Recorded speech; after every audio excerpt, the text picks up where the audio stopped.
On va maintenant faire la suite du cours sur la proportionnalité. Grand 3, calculer une valeur, sachant que deux grandeurs sont proportionnelles. Donc dans cette partie et dans les exercices correspondants, on n'est pas du tout dans la même situation que précédemment.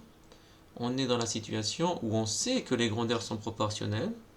On le sait parce que c'est l'énoncé qui nous le dit ou qui le sous-entend.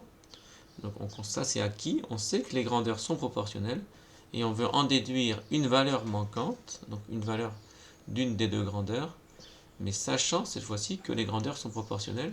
Ça on n'a pas à le prouver, on sait que c'est vrai. Prenons un exemple. Exercice 3. 4 mètres de tissu coûtent 12 euros.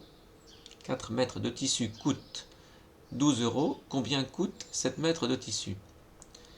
Alors, ce qui est particulier ici, c'est que l'énoncé sous-entend que c'est proportionnel et ne vous le dit pas clairement, mais c'est à vous de comprendre que dans ce contexte, quand on dit 4 mètres de tissu coûte 12 euros et qu'on vous demande de calculer combien coûte 7 mètres, donc une longueur différente, sinon, voilà, pour qu'on puisse faire l'exercice, il faut sous-entendre, donc il faut accepter l'idée qu'on sait que en fait, le prix payé est proportionnel à la longueur de tissu. Si on n'admet pas qu'on sait ça, ben on ne peut pas faire l'exercice. Donc on va le rédiger ici de cette façon, en insistant sur le fait que c'est sous-entendu par l'énoncé. Donc dans ce problème, le prix en euros, on pourrait l'ajouter ici, est proportionnel à la longueur de tissu, en mètres. C'est sous-entendu par l'énoncé.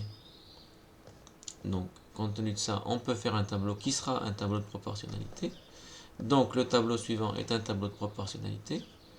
Donc sur la première ligne, on met la longueur de tissu, première grandeur, et sur la deuxième ligne, on peut mettre le prix en euros, donc deuxième grandeur. Et ces grandeurs sont proportionnelles, on le sait. Donc ce qu'on peut faire, c'est comme on sait que c'est proportionnel, on peut chercher le coefficient, et ensuite on l'appliquera une fois qu'on l'aura obtenu, on pourra l'appliquer à la deuxième colonne. Donc la première colonne va nous permettre de trouver le coefficient, et quand on aura ce coefficient, on pourra l'appliquer à 7 ici pour obtenir le prix payé pour 7 mètres. Donc on y va. Donc le coefficient de proportionnalité, ben, on a vu qu'il fallait faire l'arrivée, donc 12 divisé par le départ 4. Donc 12 divisé par 4, ça fait 3. Donc le coefficient de proportionnalité, c'est 4 euros le mètre. Hein, c'est 3, donc c'est 3 euros le mètre. 12 divisé par 4, ça fait 3. Donc le coefficient ici, c'est 3. Autrement dit, 3 euros le mètre.